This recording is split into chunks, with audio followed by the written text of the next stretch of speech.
Com as contas públicas desequilibradas, o governo Jair Bolsonaro pode ficar sem dinheiro já nas próximas semanas para oferecer crédito barato aos produtores rurais e pagar despesas cruciais como Bolsa Família e aposentadorias do INSS. Se o Congresso não autorizar a União a fazer essa captação de recursos se endividando, o presidente terá uma escolha difícil na ponta da caneta: cancelar as despesas e agravar a crise econômica do país, ou mantê-las e correr o risco de sofrer um processo de impeachment. Por trás desse possível dilema está a chamada regra de ouro, norma constitucional que proibiu o governo de fazer dívidas para bancar despesas correntes, gastos com administração e serviços públicos, como salários de servidores, benefícios sociais, vacinas, material escolar, contas de luz, etc., salvo se houver autorização expressa do Congresso. O objetivo da restrição é evitar um descontrole da dívida pública e garantir que gerações futuras não tenham de arcar com despesas feitas no passado. Pode até não aprovar o crédito suplementar de 248,9 bilhões de reais, mas aí você está diante de um quadro que é eventualmente de colapso social e econômico, alertou o secretário de Macroavaliação Governamental do Tribunal de Contas da União, TCU, Leonardo Albernaz, durante a audiência na Comissão Mista de Orçamento, CMO, do Congresso há 2 semanas. O relator do projeto de lei que trata do tema, deputado Hildo Rocha, PMDB-MA, apresentará na quarta-feira, 5/6, seu texto para votação na CMO, recomendando a liberação do crédito.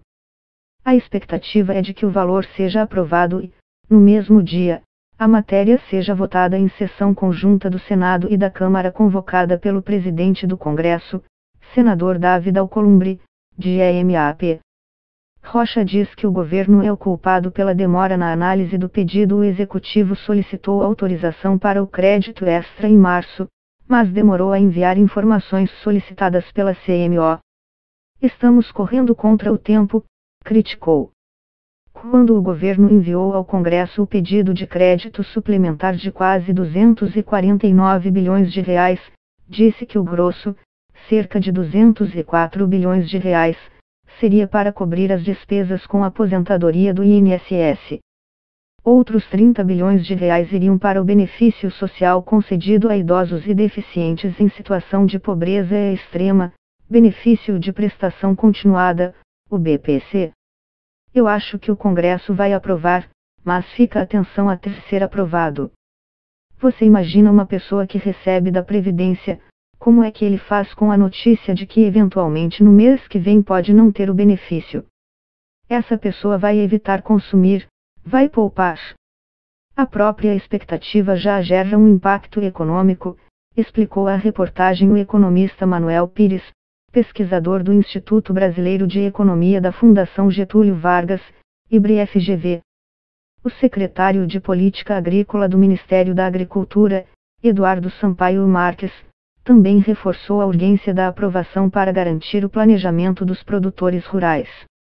Ele destacou na audiência pública da CMO que o grosso da safra brasileira é plantado a partir de setembro, por isso, o Plano Safra precisa ser lançado neste mês, dando tempo ao fazendeiro para fazer o financiamento.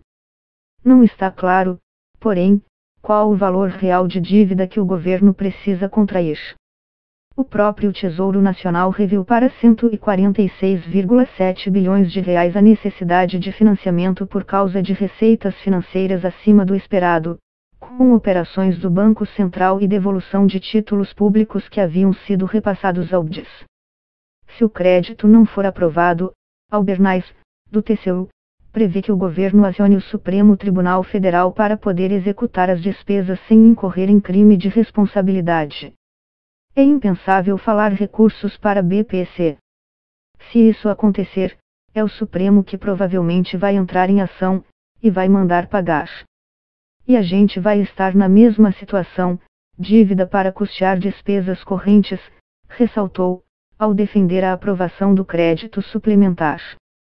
O princípio da regra de ouro, norma adotada também em outros países, é evitar que o governo se endivide para custear despesas presentes que não beneficiarão gerações futuras, que terão de pagar a dívida depois com seus impostos. Dessa forma, a Constituição estabelece que a União só pode fazer novas operações de crédito no limite do valor previsto para investimentos, como, por exemplo, obras que melhoram a infraestrutura do país. Além disso, alguns países têm flexibilizado a regra para evitar ajustes fiscais muito duros, que possam agravar crises econômicas. Foi o que aconteceu com o Reino Unido e Alemanha após a turbulência financeira internacional de 2008, nota Manuel Pires. Quando o país passa por situação de crise, a regra de ouro acaba em um ajuste fiscal muito abrupto. Ao não haver interesse em fazer esse ajuste por questões sociais, os países que eu estudei abandonaram a regra de ouro e impuseram regras alternativas que tornassem esses ajustes mais graduais, ressaltou. Alguns estudiosos das finanças públicas também têm criticado a aplicação da regra no Brasil porque, efetivamente, ela não tem sido capaz de evitar o aumento do endividamento público nem o corte dos investimentos. Os investimentos federais, que somaram de 77,5 bilhões de reais em 2014, estão previstos para apenas 33,6 bilhões de reais neste ano, mas tendem a ficar abaixo disso. Já a dívida pública bruta passou de 63% do PIB em 2014 para quase 80% hoje. Esse aumento reflete a necessidade de emitir novos títulos públicos para pagar os juros da dívida, já que há 5 anos o governo não consegue economizar para cobrir essa despesa.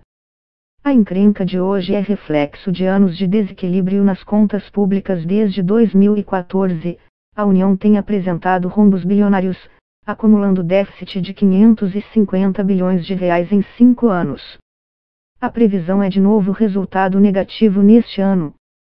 Segundo o economista Manuel Pires, pesquisador do IBRE-FGV, isso reflete um crescimento acelerado das despesas, puxado por gastos obrigatórios como as aposentadorias, ao mesmo tempo em que se vê uma expansão menor da arrecadação devido ao fraco desempenho da economia. Os dados do Tesouro Nacional mostram que as receitas federais cresceram acima das despesas por 5 anos seguidos, de 2012 a 2016, período quase todo governado por Dilma Rousseff. A situação se inverteu nos 2 últimos anos do governo de Michel Temer, em que foi implementado um controle mais rígido das despesas, mas não foi suficiente para trazer as contas para o azul. Apesar do desequilíbrio por anos seguidos, algumas especificidades da regra de ouro brasileira acabaram evitando que a trava no endividamento para cobrir despesas correntes fosse acionada antes, destaca Manuel Pires. Isso porque foram usadas receitas financeiras obtidas pela União, como lucros do Banco Central, por exemplo, quando o dólar se valoriza elevando o valor das reservas internacionais em reais, ou o pagamento de repasses concedidos no passado ao BDS.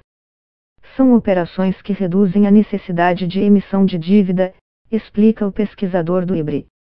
Novas regras aprovadas no Congresso, porém, vão reduzir bastante esse tipo de repasse do Banco Central, enquanto os pagamentos do BDS, que chegaram a 130 bilhões de reais em 2018, tendem a perder fôlego.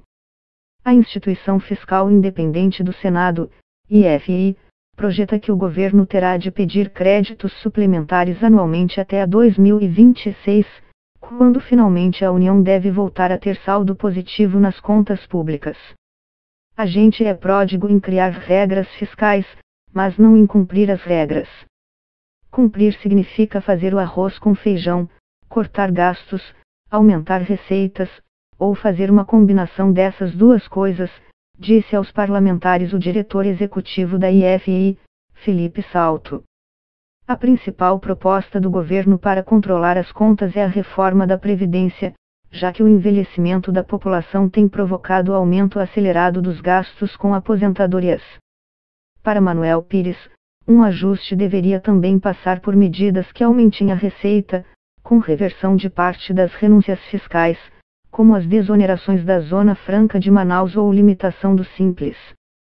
Na sua avaliação, em vez de prever que o Congresso possa autorizar créditos suplementares, seria melhor ter gatilhos automáticos para a redução dos gastos e aumento de despesas.